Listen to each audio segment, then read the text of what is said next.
Hi, everyone. Welcome to the Crypto Rabbit Hole. I'd like to officially welcome you to season two.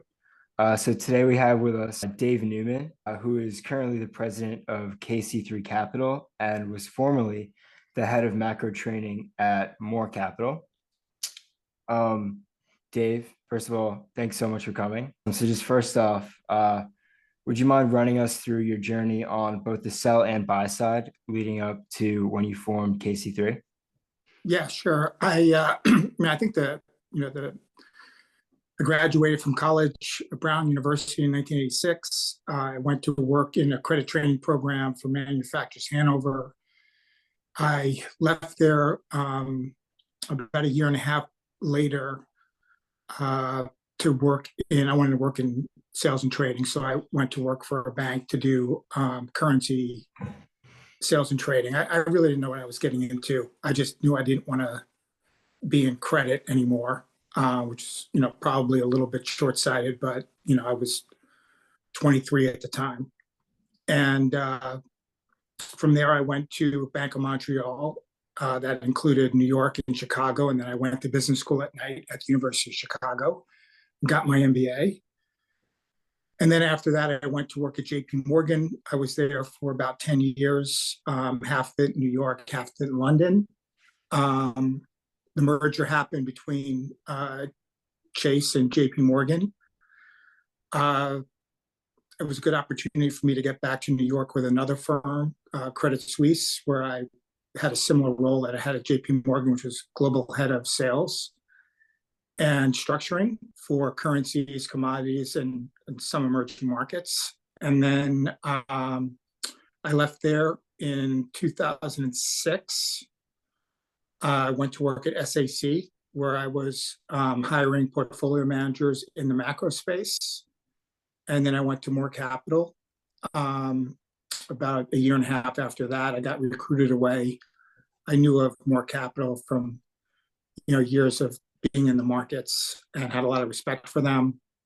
And it was a more essential role than what I was doing at SAC. So I kind of took that on, and it was an unbelievable learning experience. And I left there in 2011. And, pretty much was kind of in semi-retirement. I did a little bit of this, a little bit of that. In 2000, I think it was 16 or 17, I decided to just kind of pull my assets and kind of manage money on my own, which is, how I started KC3. Awesome. You kind of touched on this a little bit, but was there a certain spark that in the beginning that kind of led you to be interested in finance? I mean, probably I just thought, perhaps I was an athlete, so I played baseball in college, and I always liked being in the locker room setting and being with my teammates, and finance kind of just seemed fast paced and pretty team oriented together. And I knew some people that kind of got into it that seemed like a logical next step. I didn't see myself as an accountant. I didn't see myself kind of going to work for a corporation. I did want to make money. I kind of grew up pretty middle class, lower middle class, and that was kind of first and foremost. And I kind of grew up outside of New York City and Queens, so it's kind of, I guess, a little bit of that Bud Fox, from Wall Street, idea of kind of making it big on Wall Street. That kind of somewhat resonated with me. But there was a lot of people I knew that had gone into it that were similar to me, and it certainly wasn't anything I had ever really thought about. I mean, I was really just thinking about kind of getting through college and playing baseball. Fair enough. Yeah, no, I can appreciate all that for sure. Did you kind of have any mentor or mentors, plural, at various stages that either helped you or you might even attribute some of your success to? Yeah, sure. I mean, a friend of mine from high school, he ended up, I played baseball with, he ended up going to Cornell, and he kind of helped me get the job at Manufacturers Hanover, which, at the time, was a pretty good training program. Credit training is a very good thing to go through. If you go to an undergraduate, which is kind of more liberal artsy, even if you're taking economics, you're probably not getting, as kind of deep in the weeds as you need to be able to kind of, do like a credit analysis job or, markets type job. So, that was good, and he helped me with that, and I kind of stayed in touch with him. So that was kind of initially, and then I think after that, I had a manager when I was in Chicago that went to University of Chicago. That was a really bright guy, and I think he kind of helped me kind of find a space in finance that was a better match for my skill set and my interests. So I was doing options trading when I was working at Bank of Montreal while I was going to business school. That was it was a little too challenging just to kind of do both. So he kind of got me involved in structuring, which is where you're basically trying to solve client problems, and kind of offer them different risk management solutions. So, I think that was very useful. I'm still in touch with him a little bit. I mean, it's been a long time. And then when I got to JP Morgan, I had a series of very good mentors. And I think one of the things, and it's kind of instructive because I'm sure a lot of your listeners will go on to do amazing things, but unfortunately, too much emphasis is put on where you went to college and brand name, and then which firm did you go to right away. And the funny thing is that every single experience you have, whether it's a big name university or well-respected academic university, by whose standards I'm not sure, but between that and kind of like the bigger firms, you can kind of run into this idea that you're smarter than you really are, and that you're more commercial than you really are. And the reality is that when I was working at the Bank of Montreal, to actually compete doing what I was doing, and I was competing against much better firms, and but I had to really work it to get any business done. And when I went to JP Morgan, what I noticed was it's an amazing firm, and it was then an amazing firm with a tremendous with tremendously more resources than I had at my disposal, that a lot of the people weren't optimizing. They weren't making max use of it. Where for me, I was like a kid in a candy store. Now, instead of calling up a client and say, I work at Bank of Montreal, I was saying I'm from JP Morgan, and it's Yeah. and I think people saw that I didn't kind of wait for things to happen. I kind of was somebody that was trying to make things happen. So, I mean, hopefully that's somewhat helpful to your listeners. Okay. Yeah, I think that's really good advice. On the flip side, kind of to my other question, are there any specific things like traits or just indicators that you look for in potential mentees? Well, I had some other mentors, but to answer that one about the mentees, it was funny when I did a year or so at Jefferies between Moore Capital and what I'm doing now. I don't really, it wasn't the right fit for me, and I really didn't love the firm. I'd worked in much bigger shops, and at that point in my career, Jefferies was a little bit of a bucket shop in the area that I was in. It's a good firm, but for what I was doing, it wasn't near the capability that I was used to. And I think I had I had 3 summer interns. One was from Amherst, one was from Columbia, and one was from the University of Florida. And what I found was kind of a similar thing to what I just mentioned, which is the kid from the University of Florida he was just much more on the ball. He knew exactly what he wanted to do. He knew how hard he had to work. Mm-hmm. He dug deeper. He wasn't just looking to kind of get through his work. He was really looking to try to understand what was the thrust of the assignment and things of that nature. So when I'm looking at mentees, I'm really looking for people that, you know, don't they don't mind doing the dirty work. They're looking to get to the root of a problem. They look for help and ask good questions. And they're not just trying to, buy their time. They're really trying to, kind of make connections and network. So I think those are the best mentees. Okay. And he got hired, and the other two didn't. Fair enough. So I mentioned earlier that part of the reason I started this whole thing was because like financial literacy and just economics in general, it's not really something that we learn as part of our core curriculum or just in high school in general in most cases. Um, so first of all, like why do you think that is? Why do you think A, it's not something that's focused on, and B, just in general, why aren't younger people more financially literate, like as a priority? That's a really good question. My kids, their high school had it. They had a class in personal finance. Hmm. It depends upon where you go to school. I mean, they went to private school, so it could well have been that somebody recommended it and somebody said, "Hey, this is a good elective to have." It certainly wasn't a requirement, so that that kind of speaks to your point.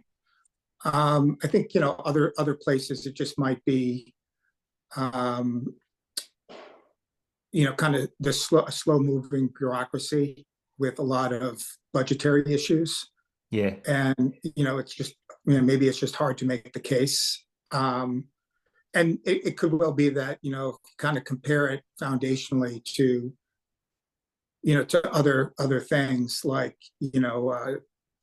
history or math or science. It's maybe it kind of falls down, but I would think that kind of economics, the basics of economics and kind of the history of economic thought. I think those would be useful. And in fact, I kind of a few years back, I had thought about maybe going up to a prep school and teaching a class like that.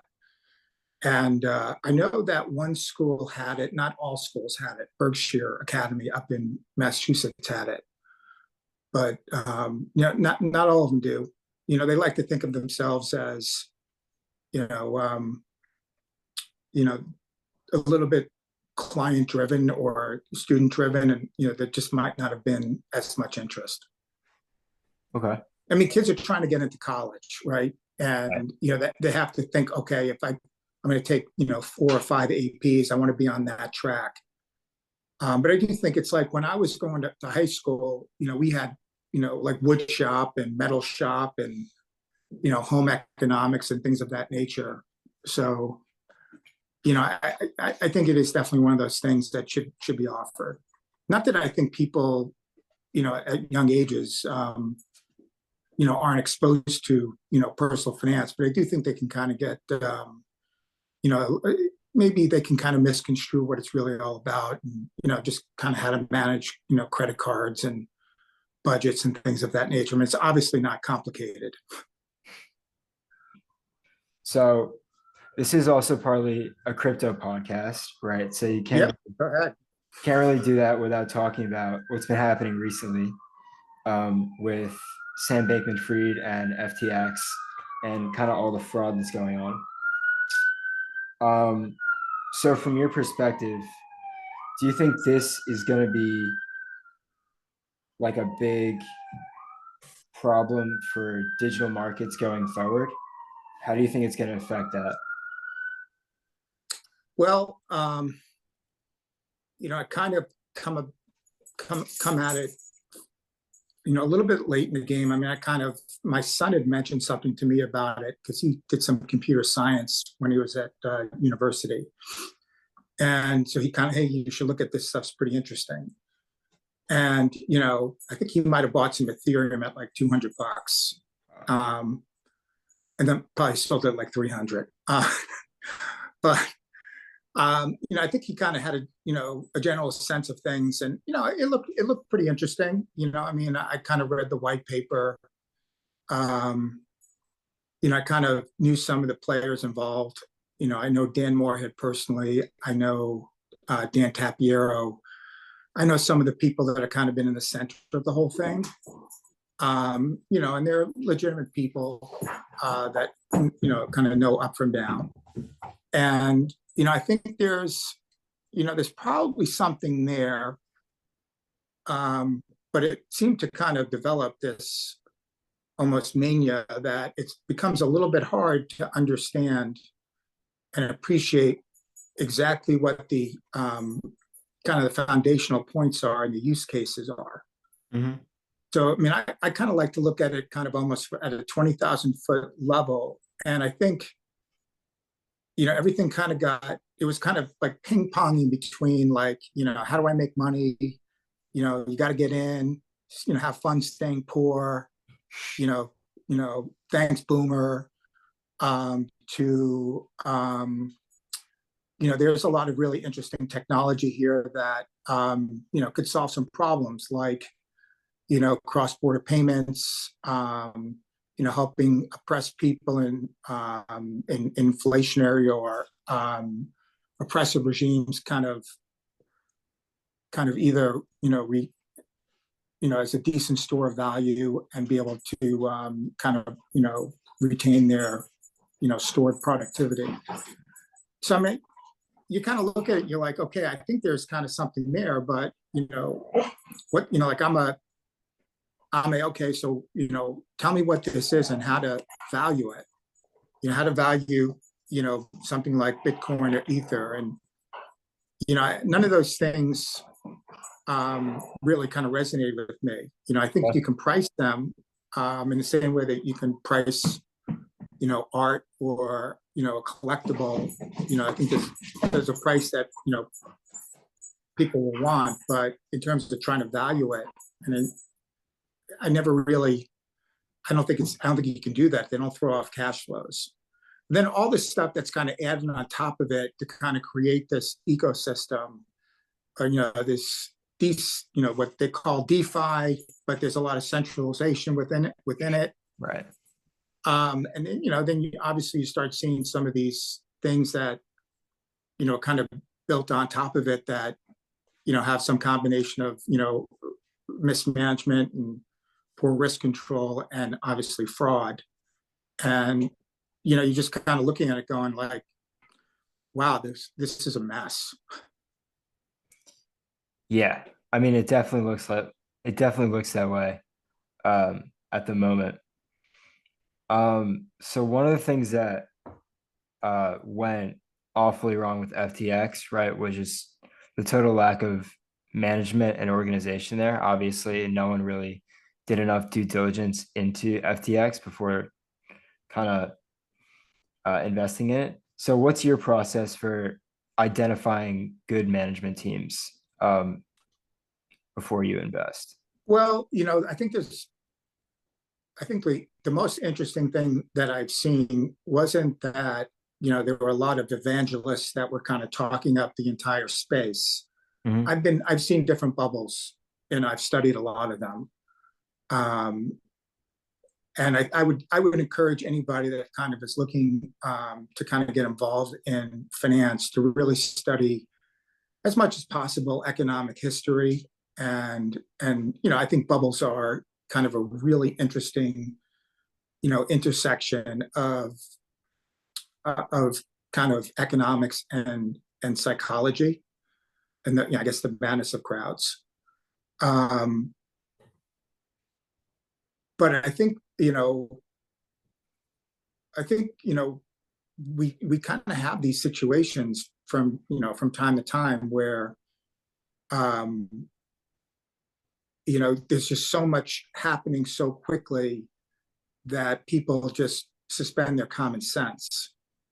And I think the most interesting thing for me was to see the venture capitalists that are highly respected, like Sequoia, Temasek from Singapore. I mean, they were really well run.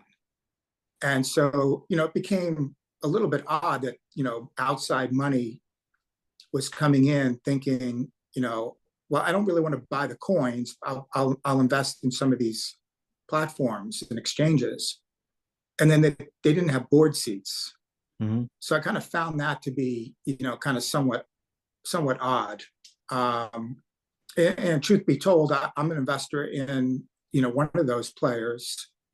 And luckily, they kind of invest scattershot into like a lots of names, so their involvement with FTX is de minimis. And since it's like money that I'm not counting on for like another 10 years, I'm sure they'll recover from it. But yeah, I mean, when you're looking at businesses, you're looking at and the people that are running them. When you're looking at public company businesses, you're looking for the people that are just, they know what their company is all about. They're running and they're executing really well, and they're allocating capital really efficiently. So, if you look at like kind of what's been going on with Disney, Iger's he's not only a good manager of an existing business, he's really careful about how he allocates capital. Mm-hmm. And I think, Chapek, is an interesting guy. I actually heard him speak at my daughter's graduation from college. I think, he just, he made some bad calls, and, but public companies like that, there's just so many eyes on it. When I'm investing in a private venture, and I've done a few of those that have worked out quite nicely, it really just comes down to, the quality of the people, how hard they're, working, what are they giving up, how they kind of carry themselves, whether or not, they deliver what they say they're going to deliver. Mm-hmm. The interesting thing about Sam Bankman-Fried is that, he kind of went from 0 to 100 miles an hour in a heartbeat. Right. And, I think there's a little bit of, that with guys like Elon Musk as well. I was just reading an article today about the Boring Company, how there are, cities and municipalities that were like, wow, this is going to be a really good solution to our problem. Instead of building like light rail, they're going to go underneath the surface. I mean, it's just all garbage, the Cybertruck, or, this product or that product. And, and yet, he personally is worth a couple $100 billion, and, has, Tesla's a legitimate company with, with purpose. SpaceX does some really good things. What he's done with Twitter is probably going to end up being, quite an albatross for him. Whether or not it's, is the equivalent of his Waterloo, I don't know. But I do think that, and I'm just not big into the hype machine. And so, I think when I look at companies and I look at people, particularly these businesses that rely on kind of virality, mm-hmm. I want to know that the person there understands that, virality is good. It's a very big positive when you actually achieve, because things can really metastasize quite quickly. That doesn't mean that you should ever be disingenuous, and that you shouldn't, you should kind of play the system. Yeah. And I see a lot of that these days, people trying to, they're like spinning stuff nonstop. That just drives me insane. You don't need to just execute. Yeah, that's really interesting. So you seem not super critical, but like somewhat critical of the viral aspect of crypto. And I guess question, it's like long-term standing. So I kind of have a question. Do you view this whole FTX thing as, it's probably some of both, but as a failure of crypto or as a failure of their own mismanagement?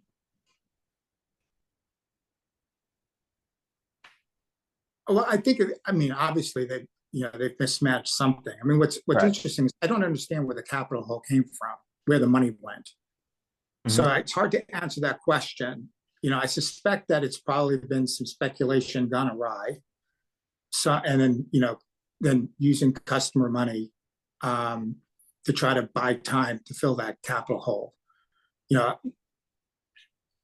if you read a book called Rogue Traders by Scott Sturm, you kind of can see a bunch of different situations where, people, they lost a lot of money, and, they almost always try to cover it up somehow. And they're always trying to make it back, whether it's Nick Leeson or, from Barings. It's just, there's a long history of those types of players. And so it's hard to say, whether or not he was running a legit business in an effective way. I suspect that it's probably look, there were real customers that were trading on his exchange. Yeah. Had their money there. He had a separate business that was market making. They shouldn't be intertwined. They're not intertwined in any regulated industry like what we're used to in kind of in finance. So since I don't know the specifics of how that all kind of played itself out, it probably looks more like just general kind of mismanagement and fraud. Maybe it wasn't bad intentions. Maybe he had all intention to make back whatever the losses were, and and then kind of return I don't know. It's not for me to say. What is for me to say is that the entire ecosystem made things like that possible because people weren't asking the right questions and weren't like literally auditing these things with a fine-tooth comb. So look, but regulators and politicians, here to China, have been saying, "Hey, this is kind of a sketchy space. There's a lot of interesting things that are going on in it, but there's some interesting segments of the technology, but the way that it's kind of developed, it looks pretty darn sketchy, and you can." Yeah. You're risking losing all your money. I think, I don't think enough people really paid heed to that, although they're certainly learning that lesson now. So about risk, what's your philosophy on when it's smarter to kind of turn up the risk or turn it down? And just to follow up, where do you think we are now on that cycle? I think risk, it's always related to whether or not you kind of feel like the odds are in your favor. And, so, if you're at a craps table or, playing blackjack or poker, you have this kind of mental picture of, I think I've kind of got it all lined out. And, if I had this situation 100 times, there's a very high, positive expected value to doing, these things. So that's kind of how I like to think of it. Like when, things are kind of lined up a particular way, and there's different ways of, kind of calculating what those things are in the investing space. Probably not the time to go through that, but, just kind of looking at the, the fact pattern that you have and go, what, I think this is a useful bet. But, and to be bigger and outsized relative to others, but they never should exceed, a number that, maybe 5 to 10% of your capital. And it'll depend also on kind of how the year's going and any number of other things. But I always kind of like to think of it as anywhere between 2 to 5% is kind of a normal bet. 5 to 10% or so. I'm feeling pretty good. More than that, I think it's a pretty short thing. But I try not to hang around too long. If I'm wrong, I'm wrong, and I'm gone. And it's easy to say that in public markets because liquidity is pretty decent. in private markets or in real estate or in, you know, other markets with, high transaction costs and illiquid, or you kind of even can't get out. It's, you have to be even more careful about what percentage of your assets are kind of sitting in those, those things.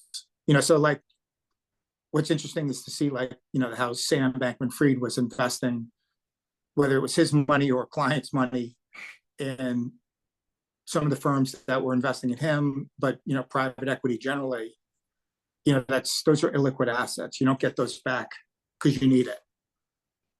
I mean, there's really not a secondary market for it. There's a little bit of one that's kind of developing, but you're usually going to get like 50 cents on the dollar at best.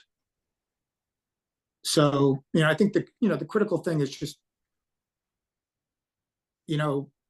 understanding the game you're playing, understand what you're playing for, understand what your style is, understand what your process is, what your edge is. And when things aren't going the way you want, or a trade is not going the way you want, just get out.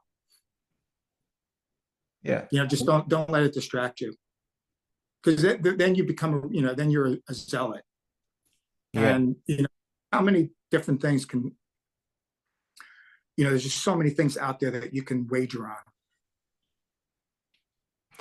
Yeah, I think that's good advice, because I think it's really easy to get caught up, especially when a lot of other people, like in crypto, are getting, very into it and caught up with, I guess, like the viral hype, as you said before. Well, you can't even, like, if you put something in Twitter that is just like a marginal statement about the crypto universe, you get all these people that come flying at you. It's like, what's going on? Right, I don't know if they're exactly. people or they're bots, but it just kind of tells you that, that's not these aren't rational thoughts. Right. This isn't open-minded stuff. This is people that are trying to kind of create a wave. And, and I appreciate it. But, you have to be able to kind of, like, emotional management is one of the most important things to learn to invest. It's why, one of the things that I would advise any younger person to do is, you're going to go to college, you're going to get a job, you're going to start making money. You'll be like 26 or 27, you'll probably have some extra money. And I would say, okay, it might not be a lot, but give the money to somebody else. Because your main job is to maximize yourself in your day job, not in investing side. So just because investing now is easier and reasonably inexpensive doesn't mean, anybody is personally that good at it. And most importantly, excess trading is the fastest way to lose money. And, there's like a relationship between the more trades you do, is kind of negatively related to kind of, how much wealth you ultimately attain. So the best thing to do is just, save like there's no tomorrow. Take as much risk within your savings world in terms of, emerging markets or, different types of products, but, do them in good proportions, but just leave it. Don't pay attention to it. Don't look at it and go, I'm poor, you'll be fine as long as you, kind of optimize your career.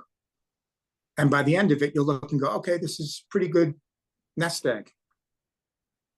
Yeah, I think that's really important advice. So anyone listening to this, definitely take note of that. So I think we have a few minutes left. So I just wanted to get your opinion on some kind of like this, just some general advice for teenagers, younger people in general. So what skills do you think younger people should be focusing on developing if they're preparing for a career in finance? Skills. Well, look, math, reasoning,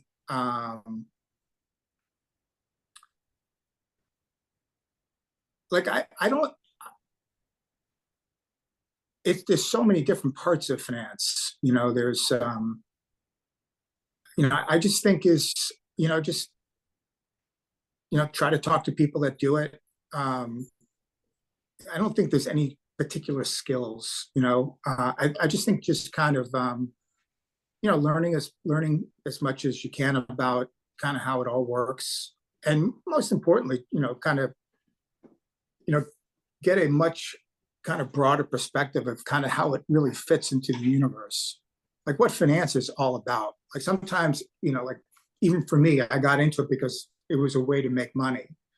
But the reality is like, you'll make money. You go like, what the hell am I doing? What am I? What purpose am I serving? And I think that the people that'll end up doing the best understand what finance is all about and what markets are all about, and they're really about kind of helping businesses and people meet goals. And I think if you can kind of center around that, you'll be in really good shape.